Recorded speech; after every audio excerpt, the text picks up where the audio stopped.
Assalamualaikum warahmatullahi wabarakatuh. Bu ya, akhir-akhir ini kan dalam rangka pemilihan capres tuh banyak beredar berita-berita yang satunya positif, satunya negatif. Apakah kita yang bakalan memilih itu dengan melihat sisi negatifnya itu termasuk ikut menggunjing juga itu Bu ya? Terima kasih. Wassalamualaikum warahmatullahi wabarakatuh. Calon presiden memang di dalam dunia itu, dunia gunjing menggunjing sudah umum. Kadang-kadang fitnah palsu, dusta yang diangkat, subhanallah, memang berat urusannya. Yang berhak memberikan tazkiyah itu adalah orang yang tahu. Sudah pernah tazkiyah, kita bicara tentang tazkiyah itu rekomendasi atau menyetempel. Makanya sungguh amanat bagi seorang tokoh itu mengatakan, tolong pilihlah dia karena dia orang baik. Wah, ini tanggung jawab di hadapan Allah Subhanahu wa taala. Karena kita merekomendasi orang yang kita tidak tahu pun juga sebuah kesalahan besar. Kecuali kita memang sudah ada tahu tanda-tandanya, mungkin pernah berhubungan, komunikasi, kemudian tahu program-programnya, kemudian kita dapat informasi dari orang yang bisa dipercaya tentang kebiasaan-kebiasaannya. Maka di saat seperti itu kita bolehlah kita merekomendasi, insya Allah dia adalah orang yang baik, tidak bermasalah, boleh. Tapi di saat kita tidak tahu sama sekali, hati-hati memberikan rekomendasi. Ini adalah dosa, karena menghantarkan orang untuk masuk dalam ketertipuan. Kemudian, jika ternyata di dalam dunia itu ada, misalnya ada yang saling dijelekan, memang kalau dunia itu saling menjelekan, semuanya saling mencari kejelekan pasangannya, dan selalu berkata, yang paling bersih adalah aku. Waduh, kesambungan iblis muncul semuanya. Waduh, jadi yang ditolak adalah setan, yang dicaci maki adalah setan, yang ngaku-ngaku baik adalah iblis. Jadi kita itu menghindar dari setan ketemu iblis. Nantinya takutnya semacam itu mengerikan dalam dunia itu. Nah, semoga kita mendapatkan pemimpin yang baik. Jadi kalau kita tidak ikut-ikutan, jangan ikutkan karena kita tidak tahu. Udah begini. Subhanallah, saya tidak tahu betul. Dan cari informasi pun begitu sulitnya. Kalau kita lihat di rumah mereka sendiri, programnya bagus semuanya. Baik semuanya, programnya, rencana untuk ini dan sebagainya. Cuman kita hanya sekedar mengkiaskan saja. Kalau kelas pusat sana, kelas kabupaten saja, baiknya hanya sesaat. Ketemu kalau ada yang ketemu, subhanallah. Mungkin ya saat ini juga masih iktikaf di masjid sana, Bu ya, juga tidak tahu sih. Datang ke sini, insya Allah program begini. Cuman pernah kasih tahu, kalau program tidak usah nunggu jadi wali kota atau jadi bupati. Sekarang buat musola yang banyak, pesantren, sudah program dakwah. Cita-citanya nanti kalau saya jadi, Bu ya, insya Allah akan saya buat begini. Ini program, karena di Cirebon belum ada. Ini kita akan buat begini. Waduh, masya Allah. Ini investi. Ini duitnya siapa yang dipakai kan nanti kan. Nah, tapi kalau buat program dari sekarang saja, sudahlah, nggak usah nunggu jadi bupati wali kota. Buat itu, ada pesantrennya kiai sana belum dibangun, ada madrasah sana yang gentengnya pada pecah nggak bisa ganti, itu ada di sana. Itu lihat sungai, anak putrinya pada mandi di sungai, terlihat auratnya, buat kamar mandi di sana, selesai. Nggak usah nunggu kalau jadi ini. Dan memang serba salah ini, apalagi dalam dunia politik itu dia saling menjatuhkan, mencari kesalahan.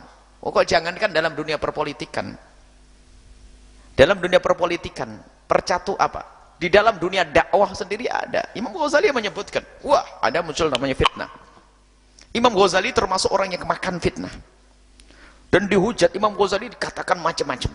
Imam Ghazali dalam dunia itu, lihat, dalam dunia dakwah saja persaingan, cari makom juga kan.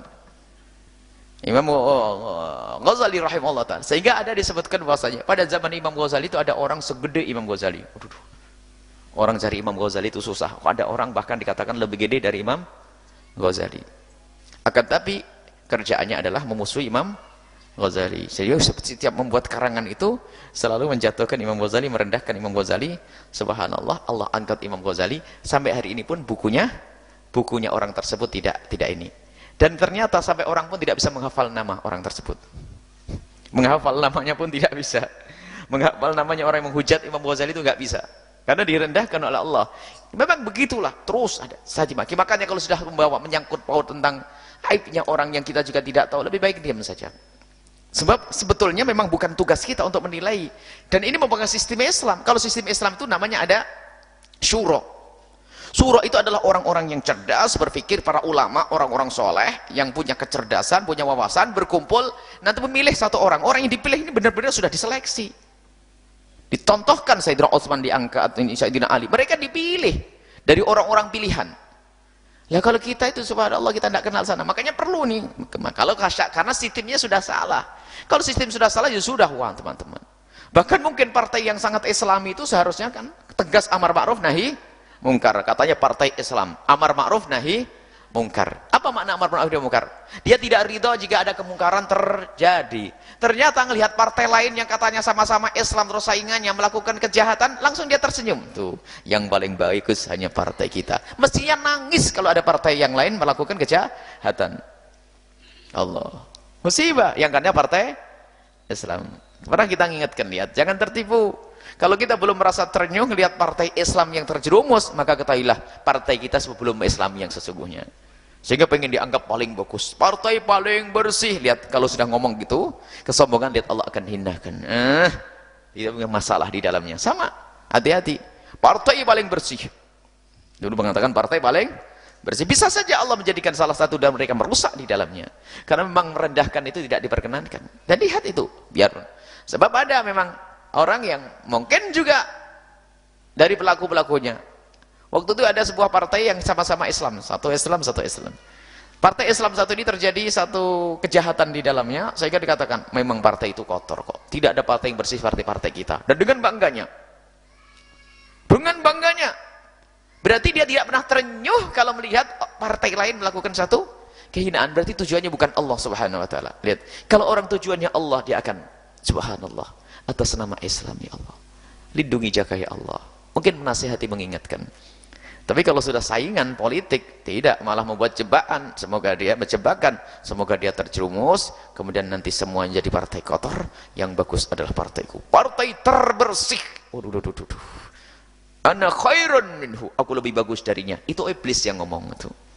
Ya, jadi itu berat urusan-urusan semacam itu. Memang kita mengkomentari banyak orang, tahu memangnya kita. Banyak komentar-komentar disampaikan, paling tidak itu adalah untuk berpikir. Tapi kalau kita untuk mengklaim, untuk menjustis orang, untuk memberikan satu keputusan bahwasanya dia begini-begini, subhanallah, itu adalah pekerjaan yang sangat berat. Kemudian kita bukan sebagai orang yang tahu, bukan sebagai majelis syuronya. Mungkin ada yang bertanya, lalu siapa lagi kalau Buya saja tidak bisa ngomong begitu? Mungkin ada pertanyaannya. Kalau Buya saja tidak bisa ngomong begitu apa? Memang dari sistemnya sudah salah. Sistemnya sudah salah. Jadi kita dengan sistem yang begini tuh, benar kita milih pun bisa salah, masih salah. Sudahlah, ikuti saja nanti, lihat. Kita tidak bisa menduga loh, siapa saat ini yang bakal dicalonkan oleh katanya partai mbahmu itu. Mbahmu misalnya, mbahmu itu. Nggak tahu siapa. Oh, partai mbahmu dulu juga dukung yang banyak nggak sholatnya, terus kan bingung ya, pernah kan? Mbahmu itu siapa sih? Jangan kemana-mana loh, tidak boleh. Misal, partai ini juga ternyata bawa orang yang benar bingung saat ini. Jadi kita perlu saat ini, sudahlah kita benah diri rumah. Partai keluargamu itu loh yang kau benahi, sudahlah. Tidak usah macam-macam, partai keluarga sekarang. Berat urusan ini. Subhanallah, betul-betul saat ini bingung. Sekarang wacana, nanti insya Allah presiden ini. Ada yang mengatakan ini independen, nanti insya Allah yang akan melamar nanti partai-partai yang lain. Waduh, kalau sudah yang melamar partai ini, dilamar oleh orang kafir juga kan, nanti akhirnya orang gak kan. Jadi serba salah, sudah selanjutnya tak pegangi, sudah diinformasikan 2 bulan, tak tanya apa, dari partai Islam gak mau dengan dia, sudah tak gembar-gemborkan dengan misalnya ustadz siapa akan jadi presiden, masya Allah, tolong didukung dan sebagainya, gini. Habis selesai tak tanya apa, gak laku di partai Islam dia. Akhirnya apa, sudah terlanjur habis duit banyak kemana-mana, sudahlah partai mana saja yang mengangkatku, dan ini yang bisikan jadi salah. Memangnya partai akan diem, tentu dia juga punya tawar-menawar yang jelas urusan kemaslahatan mereka sendiri. Waduh, betul-betul bingung saat ini. Sudahlah kita hadapkan kepada Allah, semoga Allah mengirim kepada kita pemimpin yang baik. Dan ada kabar gembira, katanya ada beberapa tokoh-tokoh mulia yang di sana sekarang mencoba membuat satu perjanjian dengan beberapa calon-calon, terserah hitam putih merah kuning, tapi akan dibawa kepada program-program yang Islami. Insya Allah tunggu saja pada waktunya.